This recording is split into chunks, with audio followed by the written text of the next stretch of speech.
ಈಗ ಕ್ರೈಮ್ ಸ್ಟೋರಿಗಳನ್ನು ನೋಡ್ತಾ ಹೋಗೋಣ. ನಾನು ರಾಜಕೀಯ ವ್ಯಕ್ತಿ ಅಂತ ವ್ಯಕ್ತಿಯೊಬ್ಬ ಟೋಲ್ ಕಟ್ಟದೆ ಸಿಬ್ಬಂದಿ ಮೇಲೆ ಹಲ್ಲೆ ನಡೆಸಿದ್ದಾನೆ. ಮಂಡ್ಯದ ಗಣಂಗೂರು ಟೋಲ್ ಬಳಿ ಘಟನೆ ನಡೆದಿದೆ. ಮೈಸೂರು ಕಡೆ ಹೊರಟಿದ್ದ ಕಾರಿನಲ್ಲಿದ್ದ ಕಾಂಗ್ರೆಸ್ ಮುಖಂಡ ಟೋಲ್ ಹಣ ಕಟ್ಟಲು ನಿರಾಕರಿಸಿದ್ದಲ್ಲದೆ ಟೋಲ್ ಸಿಬ್ಬಂದಿಗೆ ನಿಂದಿಸಿ ಹಲ್ಲೆಗೆ ಪ್ರಯತ್ನ ಪಟ್ಟಿದ್ದಾನೆ. 15 ನಿಮಿಷದಿಂದ ನೀನು ನಿಲ್ಸ್ತಾ ಇಲ್ಲ ನಮ್ಮ ಗಾಡಿ. ಅದು ಕಲೌಡ್ ಇಲ್ದೇ ನಿಲ್ಸಿದ್ದೀನಿ. ಅತ್ಯಾಚಾರ ಪ್ರಕರಣಕ್ಕೆ ಸಂಬಂಧಿಸಿದಂತೆ ಪ್ರಜ್ವಲ್ ರೇವಣ್ಣ ಜಾಮೀನು ಅರ್ಜಿಯನ್ನ ಹೈಕೋರ್ಟ್ನ ಏಕಸದಸ್ಯ ಪೀಠ ವಜಾ ಮಾಡಿದೆ. 4ನೇ ಪ್ರಕರಣದ ಜಾಮೀನು ಅರ್ಜಿಯನ್ನ ಹೈಕೋರ್ಟ್ ವಜಾ ಮಾಡಿದ್ದು, ಈ ಹಿಂದೆ 3 ಪ್ರಕರಣಗಳಲ್ಲಿಯೂ ಕೂಡ ಜಾಮೀನು ಅರ್ಜಿಯನ್ನ ವಜಾ ಮಾಡಲಾಗಿತ್ತು. ಬೆಂಗಳೂರಿನ ಗೋವಿಂದಪುರ ಪೊಲೀಸರು ಭರ್ಜರಿ ಕಾರ್ಯಾಚರಣೆ ನಡೆಸಿದ್ದಾರೆ. ಹೊಸ ವರ್ಷಾಚರಣೆ ಹಿನ್ನೆಲೆ ಬೆಂಗಳೂರಿಗೆ ಆಮದಾಗಿದ್ದ 3 ಕೋಟಿ 25 ಲಕ್ಷ ಮೌಲ್ಯದ 318 ಕೆಜಿ ಸೀಸ್ ಮಾಡಲಾಗಿದೆ. ಹೋಲ್ಸೇಲ್ ಗಾಂಜಾ ಜಾಲದ ಜಾಡು ಪತ್ತೆ ಮಾಡಿದ ಪೊಲೀಸರು ಡ್ರಗ್ ಪೆಡ್ಲರ್ ಸೇರಿದಂತೆ ಗಾಂಜಾ ಸಪ್ಲೈ ಮಾಡ್ತಾ ಇದ್ದ ದಂಪತಿಯನ್ನ ವಶಕ್ಕೆ ಪಡೆದಿದ್ದಾರೆ. ಎರಟಿಗಾ ಕಾರಿನಲ್ಲಿದ್ದ 318 ಕೆಜಿ ಗಾಂಜಾ ಜಪ್ತಿ ಮಾಡಿದ್ದಾರೆ. ಜಮೀರ್ ಹಾಗೂ ರೇಷ್ಮಾ ದಂಪತಿ ಅಚ್ಚು ಎಂಬಾತನೊಂದಿಗೆ ಸೇರಿ ಒರಿಸ್ಸಾದಿಂದ ಬೆಂಗಳೂರಿಗೆ ಗಾಂಜಾ ಪೂರೈಕೆ ಮಾಡ್ತಾ ಇದ್ರು ಅಂತ ಹೇಳಲಾಗ್ತಾ ಇದೆ. 3ರನ್ನ ಬಂಧಿಸಿ ಪ್ರಕರಣ ದಾಖಲಿಸಿಕೊಳ್ಳಲಾಗಿದೆ.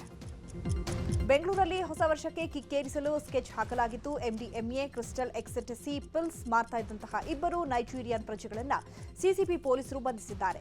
ಸೋಲದೇವನಹಳ್ಳಿಯಲ್ಲಿ ಮಾದಕ ವಸ್ತುವನ್ನ ಈ ಗ್ಯಾಂಗ್ ಶೇಖರಿಸಿತ್ತು.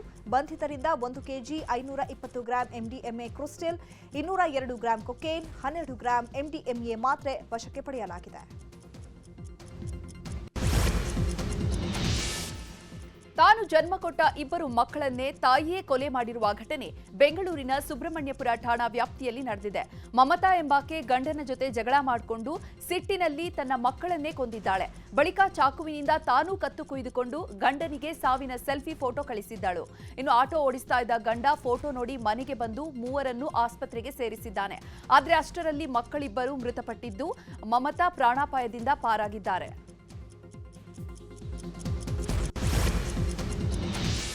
ನಕ್ಸಲ್ ವಿಕ್ರಮ್ ಗೌಡ ಎನ್ಕೌಂಟರ್ ಪ್ರಕರಣಕ್ಕೆ ಸಂಬಂಧಪಟ್ಟಂತೆ ಎನ್ಕೌಂಟರ್ ಆದ ಮನೆಯ ಮಾಲೀಕ ಜಯಂತ್ ಗೌಡರನ್ನ ಪೊಲೀಸ್ ವಶಕ್ಕೆ ಪಡೆದಿದೆ.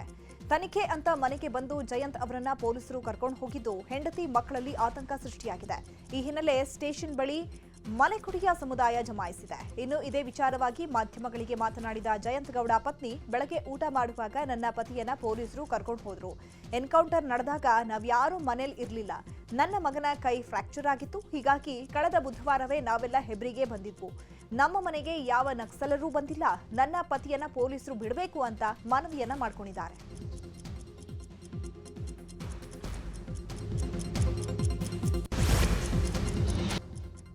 ರಾಜ್ಯದಲ್ಲಿ ಏನೆಲ್ಲ ಬೆಳವಣಿಗೆಗಳಾಗಿದೆ ಒಂದೊಂದಾಗಿ ನೋಡ್ತಾ ಹೋಗೋಣ.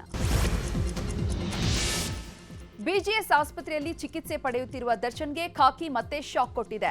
ಸ್ವಾಮಿ ಕೊಲೆ ನಡೆದ ಸ್ಥಳದಲ್ಲಿ ದರ್ಶನ್ ಇರುವಂತಹ ಮತ್ತೆರಡು ಫೋಟೋಗಳನ್ನ ಪೊಲೀಸರು ರಿಟ್ರೀವ್ ಮಾಡಿದ್ದಾರೆ. ಈ 2 ಫೋಟೋಗಳನ್ನ ಅಡಿಷನ್ ಚಾರ್ಜ್ ಶೀಟ್ನಲ್ಲಿ ಸೇರಿಸಲಾಗಿದೆ ಅಂತೆ. ಸದ್ಯ ತಾಂತ್ರಿಕ ಕಾರಣಗಳಿಂದ ಇವತ್ತು ಚಾರ್ಜ್ ಶೀಟ್ ಸಲ್ಲಿಕೆಯಾಗಿಲ್ಲ. ಸೋಮವಾರ ಅಥವಾ ಮಂಗಳವಾರ ಚಾರ್ಜ್ ಶೀಟ್ ಸಲ್ಲಿಕೆಯಾಗಲಿದೆ.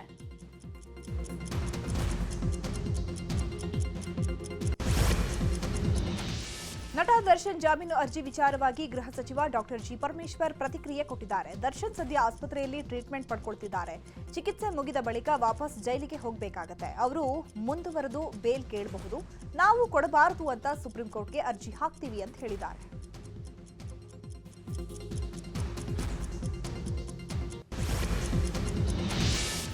ಕೆಡಿಪಿ ಸಭೆಯಲ್ಲಿ ಅಧಿಕಾರಿಗಳು ಮೊಬೈಲ್ನಲ್ಲಿ ಮಗ್ನವಾಗಿರುವ ಘಟನೆ ಯಾದಗಿರಿಯ ಜಿಲ್ಲಾ ಪಂಚಾಯತ್ ಸಭಾಂಗಣದಲ್ಲಿ ನಡೆದಿದೆ. ಸಚಿವರು ಸಭೆ ನಡೀತಾ ಇದ್ರೂ ಕೂಡ ಅಧಿಕಾರಿಗಳು ಮೊಬೈಲ್ನಲ್ಲಿ ರೀಲ್ಸ್ ನೋಡೋದ್ರಲ್ಲಿ ಫುಲ್ ಬ್ಯುಸಿಯಾಗಿದ್ರು.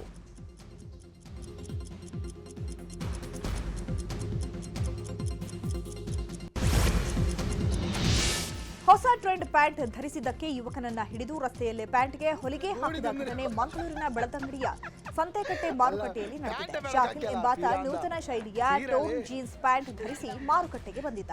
ಈ ವೇಳೆ ಆತನ ಸ್ನೇಹಿತರಾದ ಶಬೀರ್, ಅನೀಶ್, ಪಣಕಜೆ, ಸಲೀಂ ಅನ್ನೋರು ಶಾಹಿಲ್ನ ಹಿಡಿದು ಪ್ಯಾಂಟ್ಗೆ ಹೊಲಿಗೆ ಹಾಕಿದ್ದಾರೆ.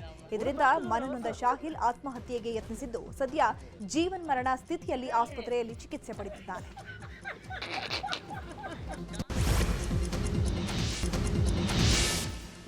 ಗೋವಾ ಸಮುದ್ರದಲ್ಲಿ ಭಾರತೀಯ ನೌಕಾಪಡೆಯ ಜಲಾಂತರ್ಗಾಮಿ ನೌಕೆ ಮೀನುಗಾರಿಕಾ ಹಡಗಿಗೆ ಡಿಕ್ಕಿ ಹೊಡೆದಿದೆ.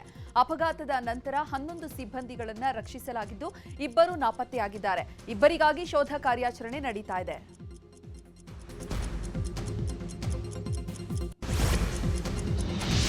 ತಮಿಳುನಾಡು ಸಚಿವ ಉದಯನಿಧಿ ಸ್ಟಾಲಿನ್ ಸನಾತನ ಧರ್ಮವನ್ನ ನಿರ್ಮೂಲನೆ ಮಾಡುವ ಕುರಿತಾದ ವಿವಾದಾತ್ಮಕ ಹೇಳಿಕೆಗಳನ್ನು ನೀಡಿದರು. ಅವರ ವಿರುದ್ಧ ದಾಖಲಾಗಿರುವ ಅನೇಕ ಎಫ್ಐಆರ್ಗಳನ್ನು ಕ್ರೋಢೀಕರಿಸಲು ಕೋರಿರುವ ಅರ್ಜಿಯ ವಿಚಾರಣೆಯನ್ನ ಸುಪ್ರೀಂ ಕೋರ್ಟ್ ಮುಂದೂಡಿಕೆ ಮಾಡಿದೆ.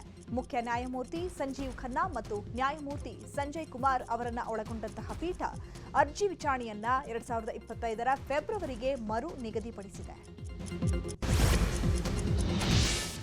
ಸ್ಥಳೀಯ ರೈಲಿನಲ್ಲಿ ಸೀಟಿಗಾಗಿ ಕಿತ್ತಾಡಿ ಯುವಕನೊಬ್ಬ ಚಾಕುವಿನಿಂದ ಇರಿದು ವ್ಯಕ್ತಿಯೊಬ್ಬನನ್ನ ಹತ್ಯೆ ಮಾಡಿರುವ ಘಟನೆ ಮುಂಬೈನಲ್ಲಿ ನಡೆದಿದೆ. ಮುಂಬೈನ ಸೆಂಟ್ರಲ್ ರೈಲ್ವೆಯ ಘಾಟ್ಕೋಪರ್ ನಿಲ್ದಾಣದಲ್ಲಿ ಈ ಘಟನೆ ನಡೆದಿದ್ದು, ಆರೋಪಿ ಹಾಗೂ ಆತನ ಸಹೋದರನನ್ನ ಕುರ್ಲಾ ರೈಲ್ವೆ ಪೊಲೀಸರು ಬಂಧಿಸಿದ್ದಾರೆ. ರಾಷ್ಟ್ರ ರಾಜಧಾನಿ ದೆಹಲಿಯಲ್ಲಿ ದಿನೇ ದಿನೇ ಗಾಳಿಯ ಗುಣಮಟ್ಟ ಕುಸಿತಾ ಇದೆ. ಬೆಳಗ್ಗೆಯಿಂದ ಮಧ್ಯಾಹ್ನದವರೆಗೂ ದಟ್ಟ ಮಂಜು ಆವರಿಸಿದ್ದು ಉಸಿರಾಟಕ್ಕೆ ಗುಣಮಟ್ಟದ ಆಮ್ಲಜನಕದ ಕೊರತೆ ಎದುರಾಗಿದೆ.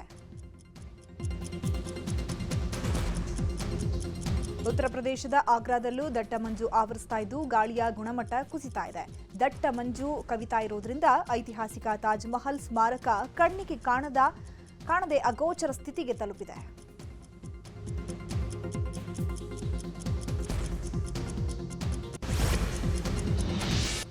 ವಿದೇಶಿ ಸುದ್ದಿಗಳನ್ನು ನೋಡ್ತಾ ಹೋಗೋಣ.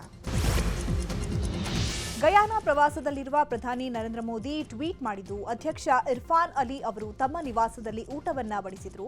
ಎಲೆಯ ಮೇಲೆ ಊಟ ಮಾಡುವ ಈ ಸಂಪ್ರದಾಯವು ಸಾಂಸ್ಕೃತಿಕ ಮಹತ್ವವನ್ನ ಹೊಂದಿದೆ. ಈ ಸನ್ನಿವೇಶ ಉಭಯ ರಾಷ್ಟ್ರಗಳ ನಡುವಿನ ಸಂಬಂಧವನ್ನ ಎತ್ತಿ ತೋರಿಸುತ್ತೆ ಅಂತ ಹೇಳಿದ್ದಾರೆ. ಅಮೆರಿಕ ಅಧ್ಯಕ್ಷ ಡೊನಾಲ್ಡ್ ಟ್ರಂಪ್ ಫ್ಲೋರಿಡಾದ ಮಾಜಿ ಅಟಾರ್ನಿ ಜನರಲ್ ಹಾಗೂ ಆಪ್ತೆ ಪಾಮ್ ಬೋಂಡಿ ಅವರನ್ನ ಅಟಾರ್ನಿ ಜನರಲ್ ಆಗಿ ನಾಮನಿರ್ದೇಶನ ಮಾಡಿದ್ದಾರೆ. ಈ ಹಿಂದೆ ಅಟಾರ್ನಿ ಜನರಲ್ ಆಗಿದ್ದಂತಹ ಮ್ಯಾಟ್ ಗೇಟ್ಸ್ ಪ್ರಕರಣವೊಂದರಲ್ಲಿ ತನಿಖೆ ಎದುರಿಸ್ತಾ ಇದ್ದಾರೆ. ಈ ಹಿನ್ನೆಲೆ ತಮ್ಮ ಸ್ಥಾನಕ್ಕೆ ರಾಜೀನಾಮೆಯನ್ನ ಘೋಷಿಸಿದ್ದಾರೆ. ಹೀಗಾಗಿ ತೆರವಾಗಿದ್ದಂತಹ ಆ ಸ್ಥಾನಕ್ಕೆ ಆಪ್ತೆ ಪಾಮ್ ಬೋಂಡಿ ಅವರನ್ನ ನಾಮನಿರ್ದೇಶನ ಮಾಡಲಾಗಿದೆ. ವಾಚ್ ಶೂ ಆಯ್ತು, ಇದೀಗ ಆಟೋಗ್ರಾಫ್ ಹಾಕಿದ ಗಿಟಾರ್ಗಳನ್ನು ಅಮೆರಿಕ ಅಧ್ಯಕ್ಷ ಡೊನಾಲ್ಡ್ ಟ್ರಂಪ್ ಮಾರಾಟ ಮಾಡ್ತಿದ್ದಾರೆ. ಡೊನಾಲ್ಡ್ ಟ್ರಂಪ್ ಗಿಟಾರ್ ಹಿಡಿದಿರುವ ಫೋಟೋವನ್ನ ಹಂಚಿಕೊಂಡಿದ್ದಾರೆ. ಇದರ ಮೇಲೆ ಮೇಕ್ ಅಮೆರಿಕಾ ಗ್ರೇಟ್ ಅಗೇನ್ ಎಂಬ ಘೋಷಣೆಯೊಂದಿಗೆ ತಮ್ಮ ಆಟೋಗ್ರಾಫ್ ಅನ್ನ ಹಂಚಿಕೊಂಡಿದ್ದಾರೆ. ಈ ಗಿಟಾರ್ ಅನ್ನ $1,250 ಮಾರಾಟಕ್ಕೆ ಇಟ್ಟಿದ್ದಾರೆ. ಈ ರೀತಿಯ 275 ಗಿಟಾರ್ಗಳು ಮಾತ್ರ ಲಭ್ಯ ಇದೆ.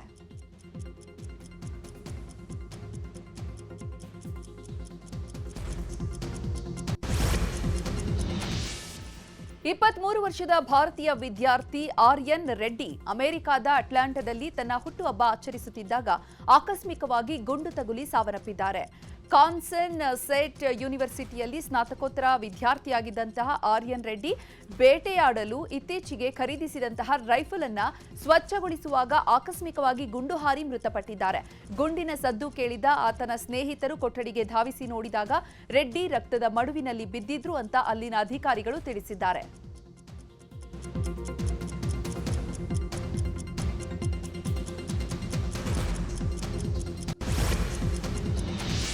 ಆಸ್ಟ್ರೇಲಿಯಾ ವಿರುದ್ಧದ ಪರ್ತ್ ಟೆಸ್ಟ್ನ ಮೊದಲ ದಿನವೇ ಭಾರತ 83 ರನ್ಗಳ ಮುನ್ನಡೆ ಸಾಧಿಸಿದ್ದು ಆಸ್ಟ್ರೇಲಿಯಾ 7 ವಿಕೆಟ್ ಕಳ್ಕೊಂಡಿದೆ.